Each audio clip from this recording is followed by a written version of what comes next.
All right, welcome back to the deep dive. We're diving into advanced everyday English this time.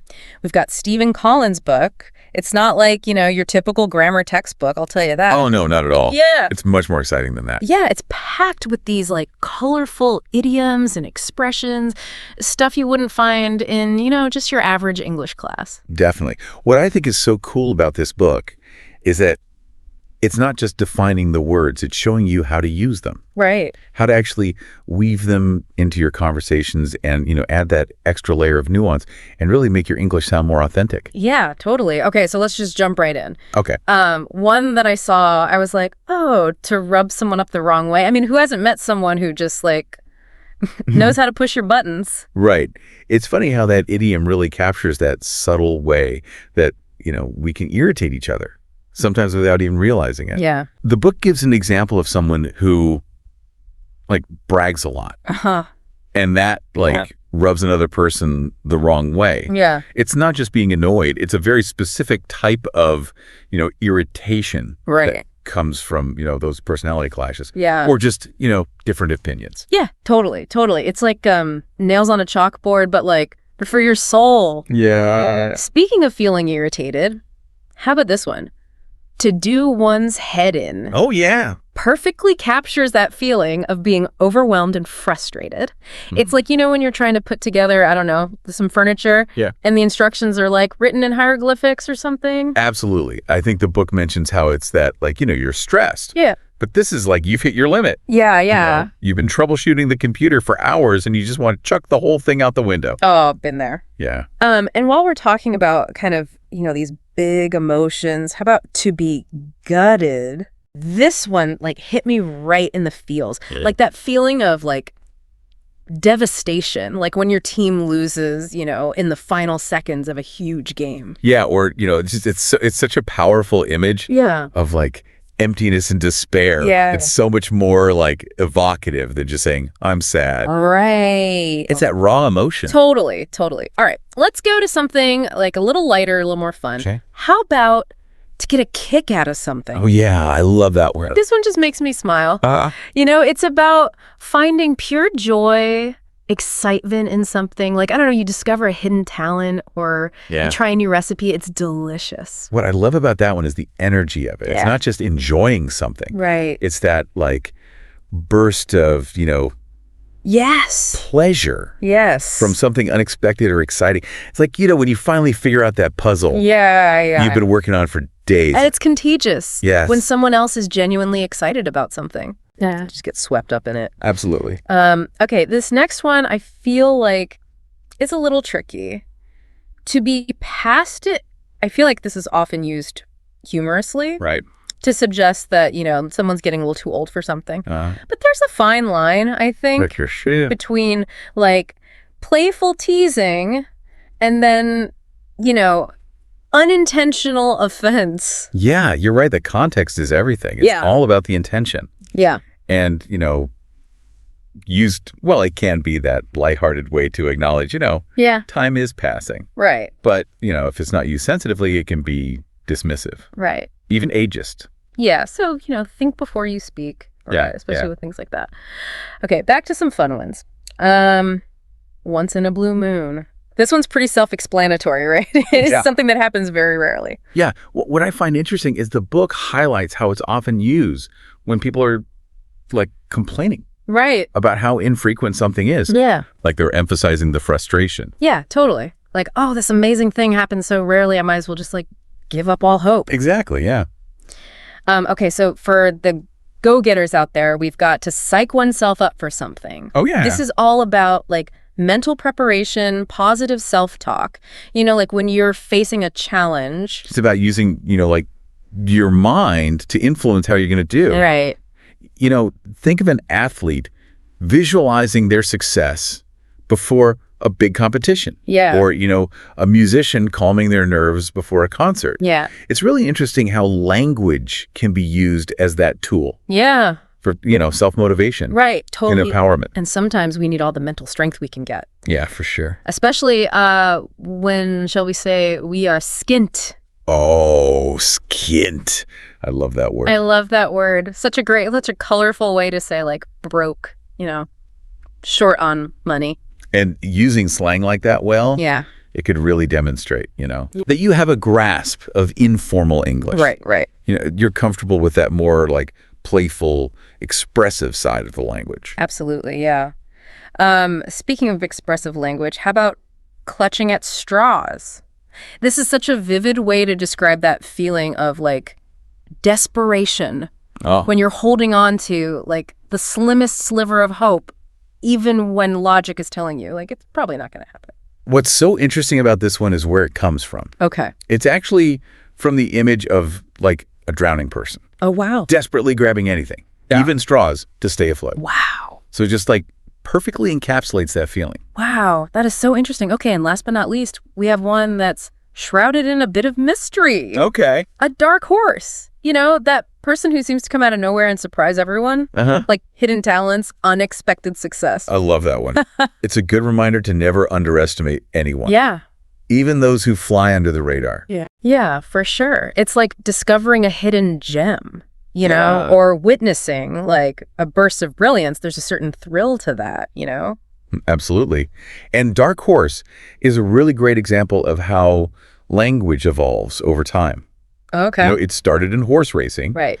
referring to a horse whose abilities were unknown, but now it's applied to all kinds of situations. Wow, so cool. I don't know about you, but I feel like my vocabulary has just like expanded tenfold already. I know, we've only just scratched the surface here. Yeah. But I think what's so important is that, mastering these idioms, it's not just about memorizing definitions. Right. It's understanding those subtle nuances, the cultural context. Yeah. And really how they can add, depth and richness to the way you communicate. Totally. It's about taking your English from, like textbook perfect to like native speaker fluent. Exactly. That's a journey worth taking, I think. It really is. Yeah. But, what strikes me about these idioms is that they're not just about sounding impressive. They're about capturing those subtle shades of meaning that can be so hard to express with simpler vocabulary. Yeah. They really are. It strikes me is that they're not just about sounding impressive. Right. It's about capturing those subtle shades of meaning that, like, you wouldn't be able to express with simpler vocabulary. That's so true. Like you wouldn't say, I'm feeling a bit, rubbed up the wrong way by this situation. It doesn't have the same impact. No, it really doesn't. And I think that's why, mastering these expressions can really elevate your English. It's like having this whole new set of tools to express yourself more precisely, more authentically. It's about painting a more vivid and colorful picture with your words. And speaking of colorful language, what about slang? Oh, yeah. The book mentioned like skint as an informal way to say that you're broke. Yeah. And I just love how slang can just add personality and a sense of familiarity to a conversation. Absolutely. Yeah. And being able to use slang appropriately, I think, is a sign of like really advanced language proficiency. Great. Shows that you understand the nuances of informal communication. Yeah. You're comfortable stepping outside of that like textbook English. But, knowing when and where to use slang is key, right? You don't want to accidentally offend someone by using a term that's too casual or inappropriate. Exactly. It's all about reading the room and adapting your language to that social context. Yeah. And, that's a skill that comes with practice and, exposing yourself to different communication styles. Yeah, totally. It's like learning the unspoken rules of a new culture. Yeah. But, through language. For sure. One thing that really struck me when I was reading this book was the power of imagery in language. Like so many of these idioms create such vivid mental pictures. Yeah. And that makes them so much easier to remember and understand. Absolutely. Think about clutching at straws. That image of a drowning person. Right. Desperately trying to grab at anything, even straws, to stay afloat. Right. It's so powerful. Yeah. And it perfectly captures that sense of desperation, Yeah. the dwindling hope. And that visual connection makes it stick. It's not just a phrase. It's like a story. And stories are powerful tools. They are. And that's what's so great about advanced everyday English. It's not just a collection of idioms. Right. It's like a guide to unlocking the storytelling potential of English. Right. It's about understanding how these expressions can add depth and humor, emotional resonance, all of that. It's about taking your English to the next level, where you're not just speaking the language, but you're wielding it Exactly. with confidence and finesse. And that brings us to, I think, a really important point. Context is everything. Yes, it is. We talked about it with slang, like social context, but It really applies to all aspects of advanced English. Right. What might be considered polite or appropriate in one culture Right. could be super offensive or inappropriate in another. It really could. So cultural awareness is key. You can't just learn a list of words and phrases. You have to understand the nuances of how they're used Exactly. in different situations and across cultures. That's where resources like this book can be so helpful. Right. They're not just giving you the vocabulary, they're giving you the insights Right. into how it's used. Like having a cultural guidebook, alongside your dictionary. So let's dive into some specifics here. Remember to be past it. Yeah. We talked about how this phrase can be both playful and potentially offensive. Right. Depending on the intention, the relationship between the speaker and the listener. Right. In a group of friends who are close, it might be a harmless way to tease someone about getting older. Yeah. But in a professional setting, Yeah, or if you don't know the person well, could be perceived very differently. totally. So knowing your audience is so crucial. And I think that sensitivity to context, that's a hallmark of truly advanced English. It really is. It shows you're not just fluent in the language, you're fluent in the culture, Yeah. the social norms. It's about going beyond the textbook Yeah. and developing that intuitive understanding of how language works in the real world. And that intuition comes from, exposure, practice, being willing to embrace the complexities of language and culture. It's a journey, not a destination. And speaking of journeys, I'm curious, have you ever had any personal experiences where you realized the importance of understanding the cultural context of language? Many times, actually. It makes you realize how much our language is a product of our culture. Yeah. What seems totally natural to us can sound really strange to someone else. It's like you're seeing your own language, for the first time, with new eyes. Exactly. Noticing all the, little quirks and things that you've just always taken for granted. Exactly. I remember one time I was trying to explain the word "saudade" to a friend who's an English speaker, and there just isn't a direct equivalent in English. Right. For that feeling of longing and melancholy for something that's gone. Yeah, I've definitely run into those kinds of untranslatable words in other languages too. It makes you realize that language is so much more than just a communication tool. Right. It's a reflection of a culture's values and beliefs and even their emotional landscape. It really is. And that's what makes learning a new language so cool, you know? Yeah. It's not just about the vocabulary. It's about broadening your understanding of the world. Right. And how other people experience it. Yeah, it's like you're opening a window into another culture's soul. I love that. And speaking of expanding our understanding, I think we've covered a lot of ground today in this deep dive into advanced everyday English. We've explored idioms. We talked about slang and the importance of cultural context. Yeah, we went beyond the simple definitions and really got to the heart of what it means to master a language. Right. It's so much more than just speaking correctly. It's about effective communication, expressing yourself authentically, really connecting with people on a deeper level. It's about using language as a tool for creativity and empathy and understanding. Couldn't have said it better myself. Yeah. And remember, everyone, the learning never stops. Keep exploring, keep learning, keep having fun with the language. Yeah. And who knows, maybe one day you'll be the one sharing your own untranslatable expression with the world. We hope this deep dive has inspired you to continue on your own language learning adventure, and we'll see you next time on the deep dive. All right, get ready, because we're going deep into some really cool English expressions. Yeah. We're talking about the kind of stuff from our source, advanced everyday English, that can really take your communication skills to the next level. I think what's really neat about this particular collection is that it's not just about, trying to sound impressive or anything like that. Yeah. It's more about understanding the subtle nuances of the language and how these expressions can really add depth and richness and even a touch of humor to your conversations. Humor. Okay, now we're talking. So is this guide like a secret decoder ring for the English language? You could say that, yeah. Take the phrase "off the record," for example. Most people, they think it just means confidentiality, but there's so much more to it than that. I mean, if you really think about it, it can create, some pretty interesting dynamics. Interesting. Especially when you're talking about power and trust. Okay, so how does "off the record" become about power dynamics? Well, just think about this. The source gives an example of a mortgage consultant who advises a client to go to their own bank for better interest rates. Okay. but only off the record. Now, why would they do that? Are they genuinely trying to help the client? Or is there something else going on there? Right.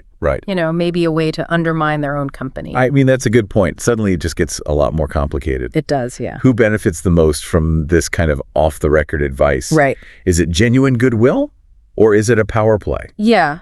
And that's what I think makes these advanced expressions so interesting. Okay. They operate on multiple levels. Right. And they can reveal a lot about the speaker's intentions. This is like linguistic chess. It is. All right, this deep dive is blowing my mind already. But let's move on to a word that I think we often use without fully appreciating it. Okay.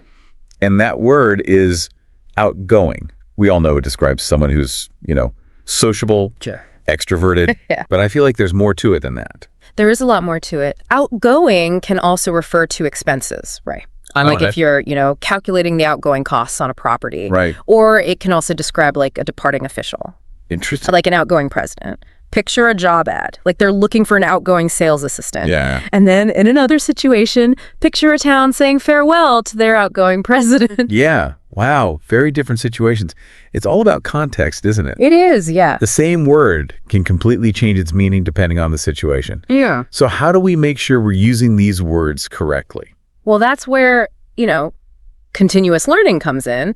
Brushing up, as the source calls it. Right. It's important, whether it's, language skills or a specific subject or just staying up to date on current events. Brushing up is what keeps our knowledge fresh and relevant.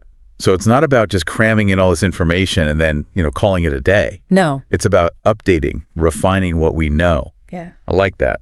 It is, yeah. It's Yeah. like a much more sustainable approach. It really is. Okay. Yeah. And speaking of approaches, let's get into the world of touchy subjects Okay. and people. We all know someone who's a bit sensitive, right? Yeah. Takes criticism personally, gets offended easily. Oh, yeah, absolutely. I'm guessing there's more to this word than just, someone who's easily upset. There is.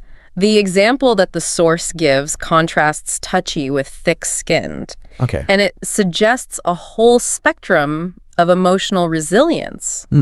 We all have different thresholds for what we find, offensive or hurtful. Right. And navigating those differences can be tricky. It's like we're all walking on eggshells sometimes. Yeah, it is a bit like that. So is being touchy always a bad thing? Well, that's a good question. And I think it's one that we can explore further as we, dig into all these expressions. I like it.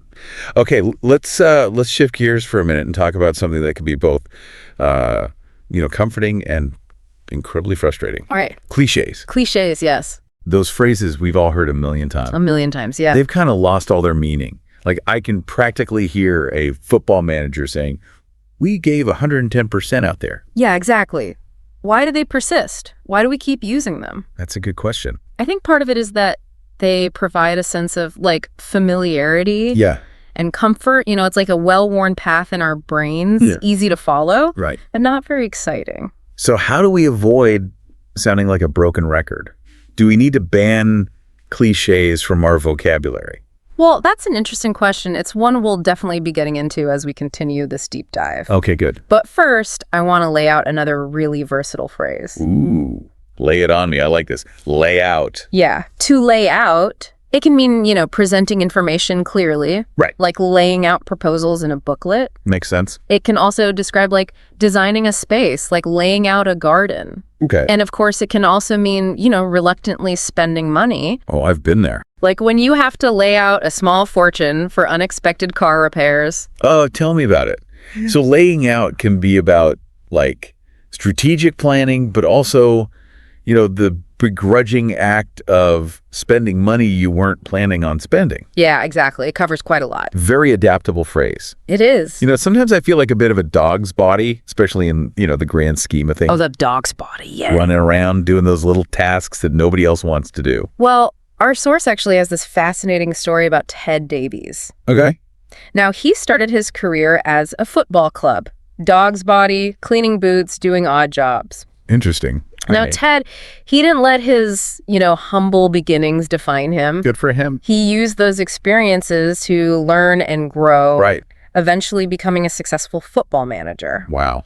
It's a good reminder. We shouldn't underestimate the value of those, even those seemingly insignificant tasks. That's inspiring, actually. Like they were almost laying the foundation for his, later success. Maybe we shouldn't dismiss the dog's body tasks so quickly. No, I don't think we should. Hidden opportunities there. All right, well, let's talk about something that is so crucial in the world of business. Okay. Breaking even. Breaking even. Yeah. The holy grail, right? It is for a lot of businesses, yeah. It's that moment when your income matches your expenses. Exactly. The source gives an example of a business hoping to break even in its first year. Okay. Which, can be a tall order. It signifies stability. Right. And then, once you've achieved that balance, then you can start thinking about growth and expansion. Yeah. It's like you've built a solid foundation. Yeah. Now you can add a few floors. But what happens when we're so busy, building that we end up with a huge backlog? Oh, the dreaded backlog. Yes. It can really feel overwhelming. It can. Whether it's paperwork or, patients waiting to see the doctor or even just our own to-do list, it never seems to end. That's true. So backlogs can be everywhere, not just at work. They really can. But are they always a bad thing? Well, it depends. They can be a sign that you're in high demand. Right. But they could also be a sign that something needs to change. Okay. Maybe you need to streamline your processes. Makes sense. Delegate tasks. Right. Or even just say no more often. It's like a wake-up call. It can be, yeah. We need to reevaluate how we're managing our time. Yeah. Okay, let's move on to another communication skill that I think is often overlooked. All right. And that is going beyond just getting the gist of something. Oh, yeah, getting the gist. I think it's like, reading those spark notes for a book. Yeah. You understand the basic plot, but you miss all those nuances. Right, the character development. Exactly. The beautiful language. It's like you're skimming the surface. Yeah, you are. You might see a couple of pretty fish. Right. But you're missing the whole ecosystem down there.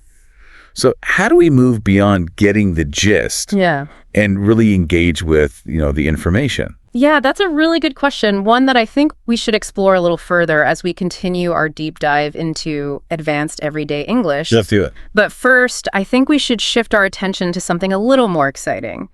The world of the up and coming. Ooh, yes. The up-and-comers. I like that. Those individuals or those trends that are poised for, greatness. This source gives a great example.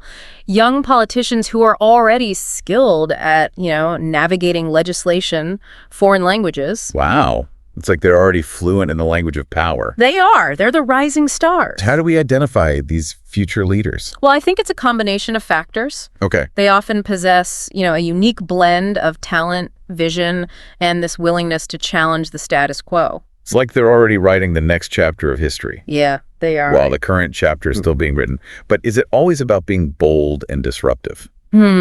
That's a great question. And it's one that we will delve into further as we continue our exploration of advanced everyday English.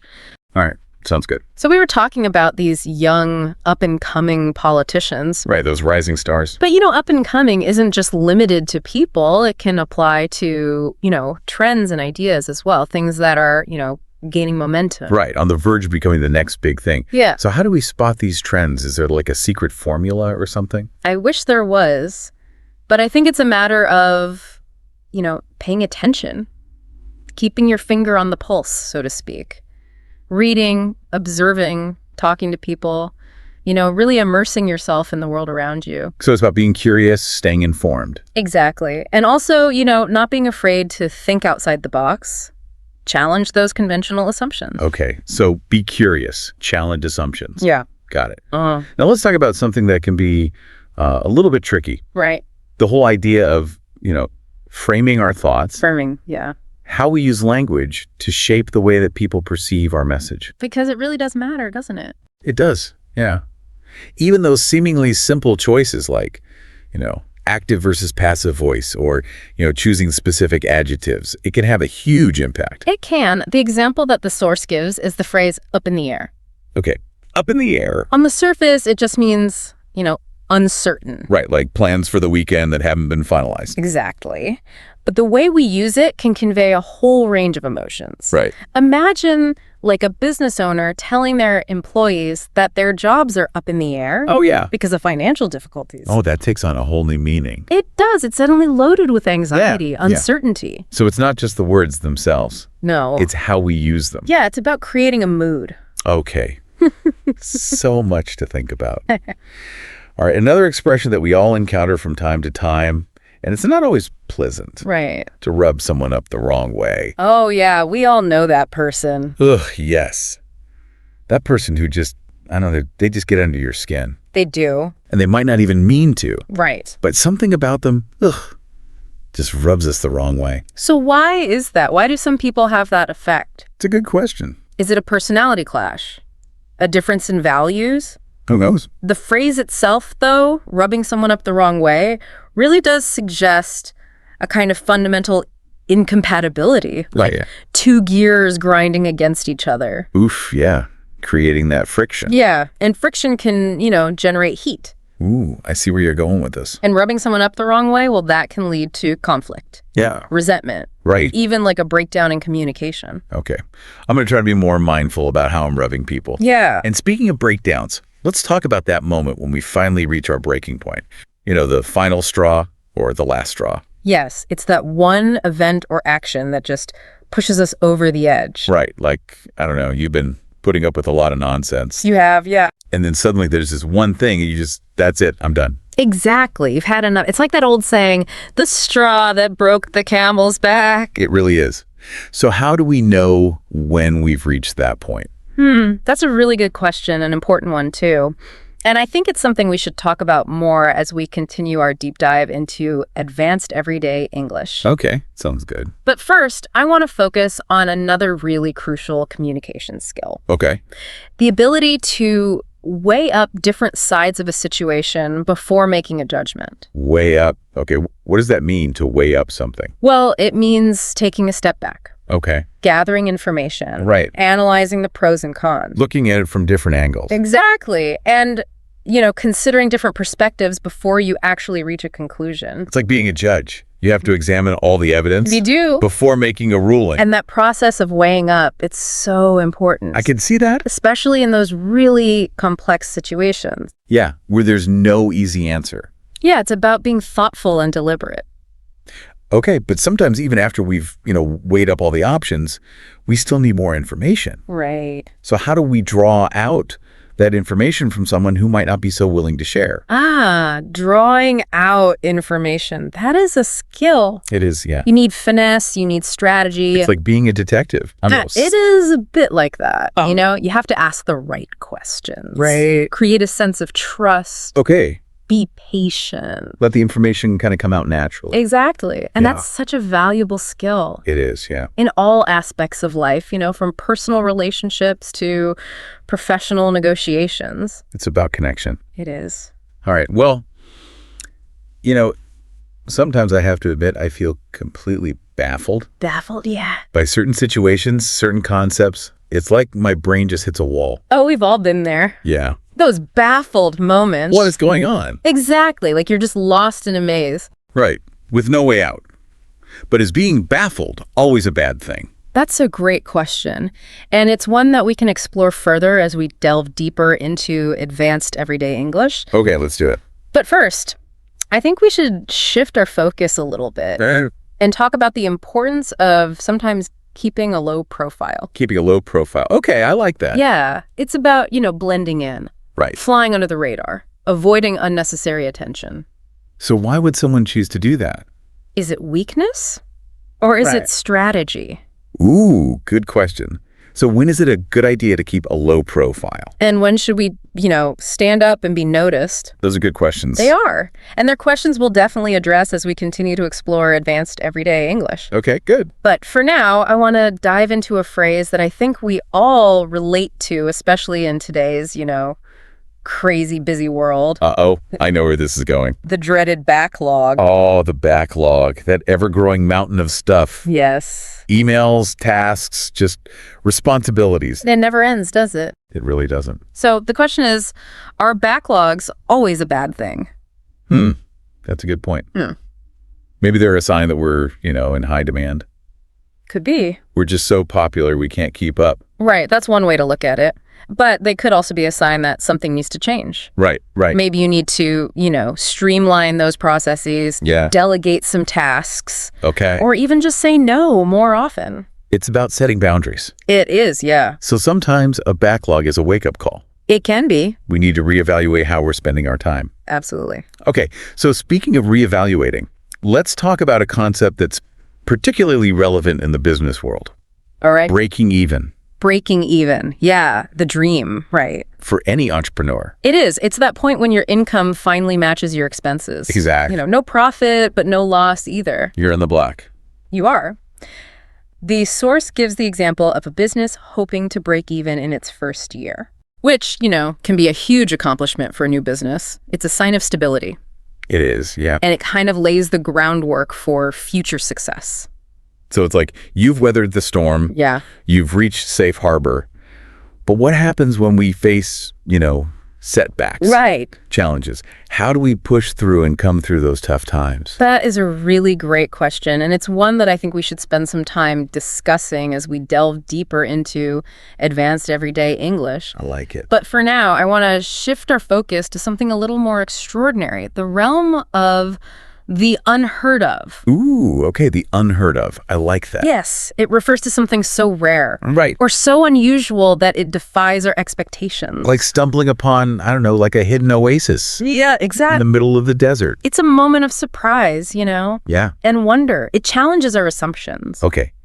So how do we respond to the unheard of? Do we embrace it? Or do we, kind of cling to those familiar ways of thinking? I think that's a really interesting question. And honestly, it's one that we could probably spend hours debating. I bet. But for now, I want to switch gears a little bit and talk about a phrase that often walks this, fine line between humor and hurt feelings. To give someone stick. To give someone stick. Okay. It basically means to tease. Right. Or make fun of someone. Right. But it can so easily backfire if you're not careful. Yeah. I mean, it's like, those friends who they love to poke fun at you. Yeah. But sometimes their jokes hit a little too close to home. They do, yeah. So how do we master the art of, giving stick without causing offense? That is the million-dollar question. It all comes down to understanding your audience. Right. Their sense of humor, the context. Right. Sometimes, a little bit of teasing can strengthen a bond. Sure. But sometimes it can create, tension and resentment. Yeah, it's a delicate dance. It is. Okay. Speaking of delicate, let's talk about a phrase that captures that feeling of being stuck in a state of limbo. Okay. Up in the air. Up in the air. Yes. That frustrating feeling of not knowing what's going to happen. Right. The source mentions it in the context of, a business decision. Right. That hasn't been finalized yet. Okay. And it leaves everybody, feeling a bit uncertain, a bit anxious. Yeah. It's like waiting for those exam results. Ugh. You're on edge. You're anticipating the outcome, but you have no control over it. You're just stuck You are. in this holding pattern. Yeah. So is there anything we can do about that? Well, that's another really good question, and it's one that we can unpack further as we explore advanced everyday English. Okay. Sounds good. But for now, I want to shift our attention to another situation that can be equally unsettling. Okay. Being out of one's depth. Ooh, I've been there. It's like being thrown in the deep end Right. when you don't know how to swim. Exactly. You're surrounded by all these experts, Yeah. and they're speaking a language that you barely understand. Oh, I know that feeling. But is it always a negative experience? Well, that's a question worth exploring. Yeah, it is. But for now, I want to talk about the more practical side of things. Yeah. How do we navigate those moments when we feel out of our depth? Right. Do we try to, fake it till we make it? Yeah. Or do we admit our limitations? And seek help. Exactly. Ask for guidance. But, we shouldn't forget about those who are often tasked with those, less glamorous jobs. Right. the dog's bodies of the world. Yeah, the dog's body. Our source reminds us that even those seemingly, menial roles Right. can be such valuable learning experiences. Okay. Remember the story of, Ted Davies, the football club dog's body, Yeah. who went on to become a successful manager. Right. He climbed the ladder. He did. And, those early experiences, even though they weren't glamorous, Right. they gave him such a strong foundation. Okay. And a really deep understanding of, how the organization worked. It's like those tasks were like secret training missions. They were preparing him for bigger things. Yeah. Maybe those less glamorous jobs are just hidden opportunities. They could be. All right. Speaking of opportunities, let's talk about a phrase that captures that feeling of finally grasping a complex concept, to get one's head around something. Yes, that aha moment. Yes. When the fog clears, Yeah. it all makes sense. It clicks. It does. So how do we get to that point? Is it intelligence? Persistence? Yeah. Just dumb luck? Another great question, and I think it's one that deserves a lot more discussion. Okay. But for now, I want to shift gears a little bit. All right. And talk about a phrase that really does require a leap of faith Okay. to give someone the benefit of the doubt. Ooh. The benefit of the doubt. Yeah. Choosing to trust someone, even when you have those nagging doubts. You do. So when is it wise to do that? When should we trust our gut? Right. Proceed with caution. Yeah. Our source highlights the importance of, extending trust, but also warns us against being, too naive, Right. too easily manipulated. It's like walking a tightrope. It is. You need balance, but you also need to be aware of the potential pitfalls. Okay. Finding that sweet spot. That's tough. Speaking tricky, let's talk about a phrase that's all about, playful teasing, All right. lighthearted banter. Okay. To take the mickey out of someone. Oh, take the mickey. Yeah, that's a very British expression. It is. It's about poking fun, Yeah. but not being mean. No, not malicious. Right. So how do we walk that line? Well, like any kind of humor. Right. It's about being mindful of the other person's sensitivities. Right. And, not crossing that line into bullying or cruelty. So it's like friendly sparring. It is. You're aiming for those playful jabs, Yeah. not a knockout punch. All right. Speaking of time, let's talk about a phrase that captures that feeling of being completely absorbed, Okay. to lose track of time. Oh, lose track of time. We've all been there. We have. You're engrossed in a good book. Right. Or you're having this amazing conversation. Yeah. And then boom, suddenly hours have gone by. They just disappear. It's like stepping into a time warp. It is. You emerge feeling refreshed, but also kind of disoriented. Right. Like, where did the time go? Exactly. But is losing track of time always a good thing? Or is it sometimes a sign that, we're avoiding something important? That is a really good question. And to be honest, I think it's one that requires a lot more thought and consideration. Yeah. But for now, I want to shift our attention to another aspect of communication. Okay. The unintended consequences of our actions. Ooh, the unintended consequences. Because sometimes, we say or do things Right. without fully realizing the impact they might have. Right. Like those ripple effects. Exactly. And, the word unwittingly captures that perfectly. Okay. Unwittingly. Doing something without realizing the full consequences. Oh. The source gives an example of, someone unwittingly leaving another person stranded Oh, no. in a really chaotic situation. Well, that's a tough one. It is, yeah. A classic case of, good intentions gone wrong. It really is. So how do we avoid those kinds of, unwitting blunders? Well, I think that's a question we need to delve into a bit deeper. Okay. As we explore the world of advanced everyday English. Sounds good. But first, I want to focus on a phrase that really does capture that feeling of finally letting go. Okay. Of something that's been weighing on our minds. Right. To get something out of one's system. Get it out of your system. I love that feeling. Oh, it is such a relief. It's like purging those, toxic thoughts or emotions Exactly. that have been building up. Just clogging up your mental space. Yeah. But is it always a good idea to, get things out of our system? Well, it depends. Our source talks about, the benefits of expressing yourself authentically, but also, it acknowledges that sometimes, it can lead to hurt feelings. Right. Or unintended consequences. It's like handling, a really delicate piece of china. You have to be careful. You do. You don't want to drop it. Okay, so it's all about finding that balance. It is. All right. Speaking of delicate situations, let's talk about a phrase that captures that feeling of, I don't know, unease, instability, Okay. unrest. Unrest. Yeah. We often use that to describe, social or political turmoil. Right. When tensions are high, Yeah. people are on edge. The source actually mentions unrest in the context of, a protest. Okay. That escalated into violence. Wow. It's a reminder that, when frustrations reach a boiling point, things can spiral out of control Yeah. pretty quickly. It's like watching a pot of water Yeah. slowly heat up. Yeah. And then suddenly boil over. So what can we do to, address those root causes of unrest? Prevent those situations from escalating? Is it dialogue? It's a really good question. It's a big question. It is. And to be honest, it's one that we could probably spend hours unpacking. Yeah, for sure. But for now, I want to shift gears a little bit and talk about a phrase that's all about financial abundance. To rake it in. Oh, rake it in. Okay. Yeah. Evoke those images of, Money, money, money. scooping up piles of cash. Yeah. A true sign of success. It is.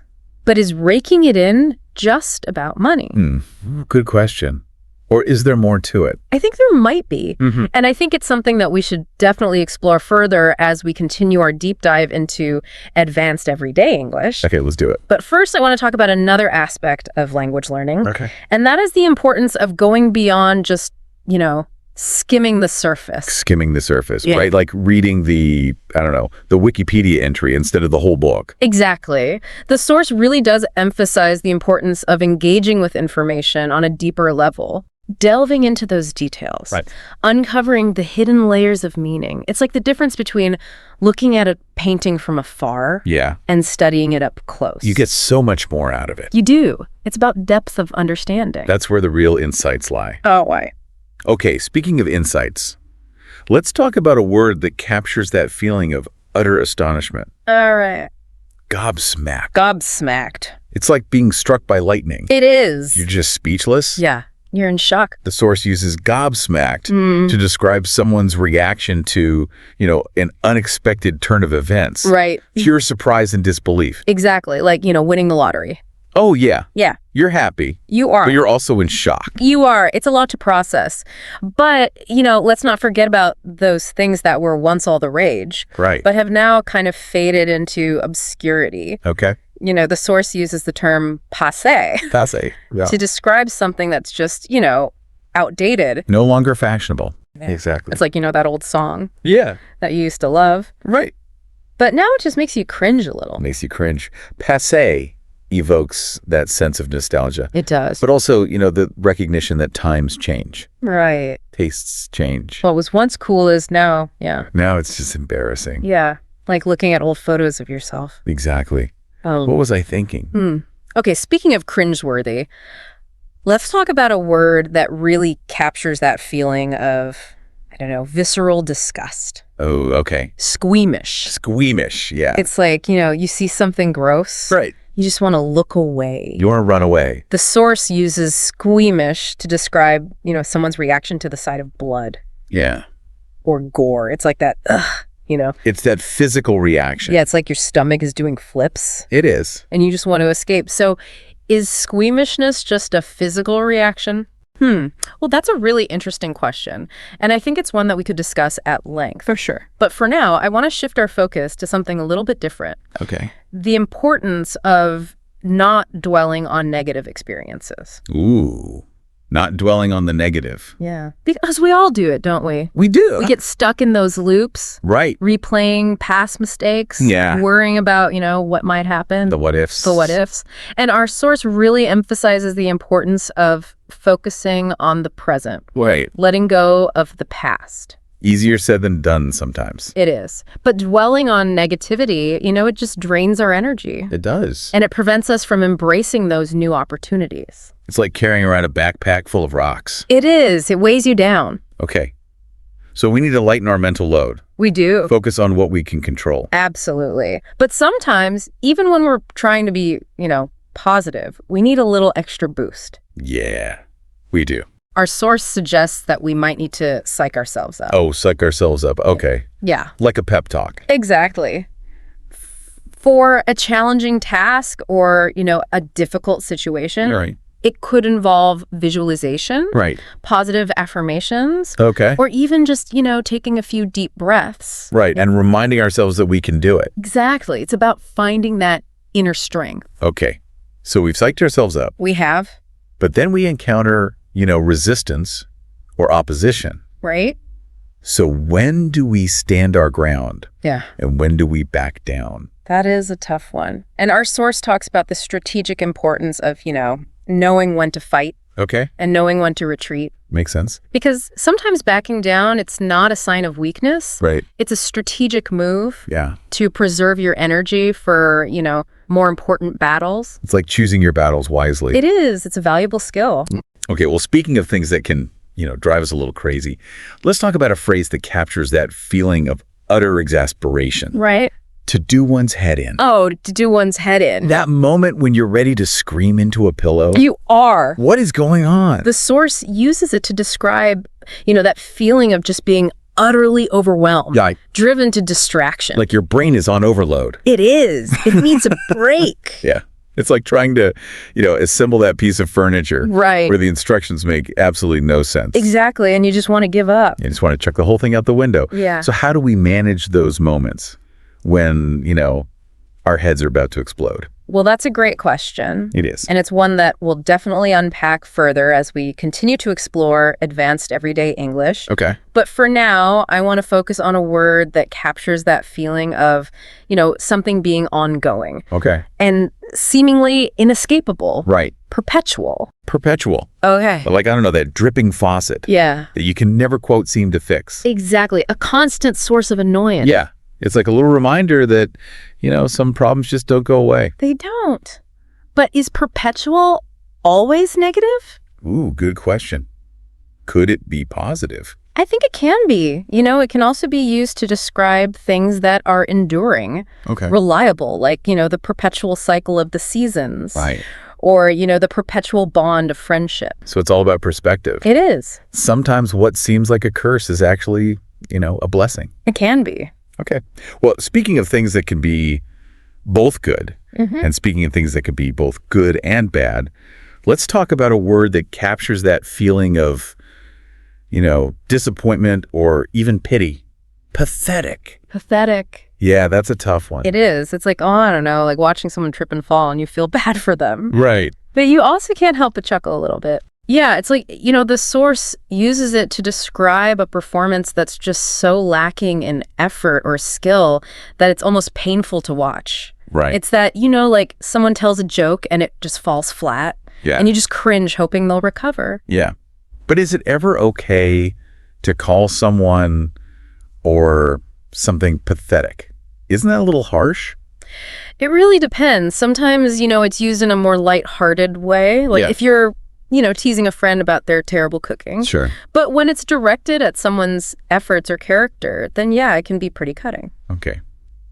So we have to be careful. We do. Words can have a big impact. Speaking of impact, Yeah. let's talk about a phrase that's all about challenging someone's authority. Oh, yeah. To call their bluff. Call their bluff. That's a bold move. It is. Our source uses it in a situation where one person suspects that the other person is exaggerating or lying about their position. Right. It's basically saying, I don't believe you. Prove it. Right. It's a risky move. It is. Because if you're wrong, you could lose a lot. Yeah. But if you're right, you gain the upper hand. So it's a gamble. It is. Okay, so high stakes. Let's move on to a word that has a much more positive connotation. Okay. Adept. Adept, yeah. That suggests, a high level of skill. Right, like expertise. It's like, I don't know, that friend who can solve a Rubik's Cube in seconds. Yeah, exactly. Or that colleague who can just whip up a brilliant presentation Right. and make it look so easy. You do. Our source actually highlights someone who's adept at, reaping the rewards of their actions. So it's not just skill. Right. It's also, shrewdness. Right. Strategic thinking. Like they know how to, make things happen. Yeah. But even the most adept individuals can get caught up in a frenzy every now and then. Oh, a frenzy. Yes. Right, that feeling of, I don't know, uncontrolled energy. Right, like a whirlwind. Yeah, whirlwind of emotions. Yeah, factions. Like being swept away by a current. It is a bit like that, isn't it? You lose control. You're just along for the ride. You are. But frenzies, Yeah. they don't last forever. Eventually, things start to settle down. They do. And we enter this period of, well, dwindling. Dwindling. Yeah, it suggests, a gradual decrease. Like a fading light. Exactly. Or, I don't know, a melting ice cube. Yeah, that feeling of something slowly slipping away. Right. Like the end of summer. It is a bit like that. But even in the midst of decline, we can experience, those sudden upsurges Oh, yeah, an upsurge, yeah. of energy or activity. It's that sudden increase. It's like a wave crashing on the shore. It is. Or, I don't know, a geyser erupting. That feeling of, momentum building. It's like your favorite band announcing a reunion tour. Exactly. Suddenly you're full of excitement. Yeah. But change doesn't always happen overnight. Sometimes it's a more gradual process, Right. Phasing in new ideas or practices. Phasing in, yeah. It suggests a more deliberate approach. Right, well planned. It's about creating a smooth transition. Right. Minimize the disruption. Exactly. It's like easing into a cold swimming pool. It is a bit like that, isn't it? Dip your toes in first. Yeah. But sometimes we also need to phase out those things that aren't serving us anymore. Phase out. Yeah, that suggests a gradual removal. Right. Like, slowly reducing our dependence on fossil fuels. Okay. Or discontinuing a product. It's like decluttering our lives. It is. Getting rid of the old to make way for the new. But change, whether it's phased in or out, can sometimes leave us feeling a bit, well, jaded. Jaded, yeah. It's that sense of, weariness or disillusionment. Right, like you've just had enough. You have. The sparkle's gone. Yeah. It's like eating too much candy. Yeah, exactly. It was fun at first. It was. But now you just feel sick.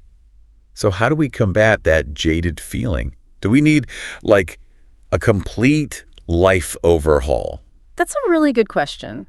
I mean, that's probably a topic for a whole other deep dive. Yeah. It is. But for now, I want to focus on a word that I think is often used in a very positive light. Okay. Pledge. Pledge. It suggests a very solemn promise. Right. Like the oath a doctor takes. Or the commitment a couple makes on their wedding day. A vow. Yeah. It implies that deep sense of responsibility. Okay.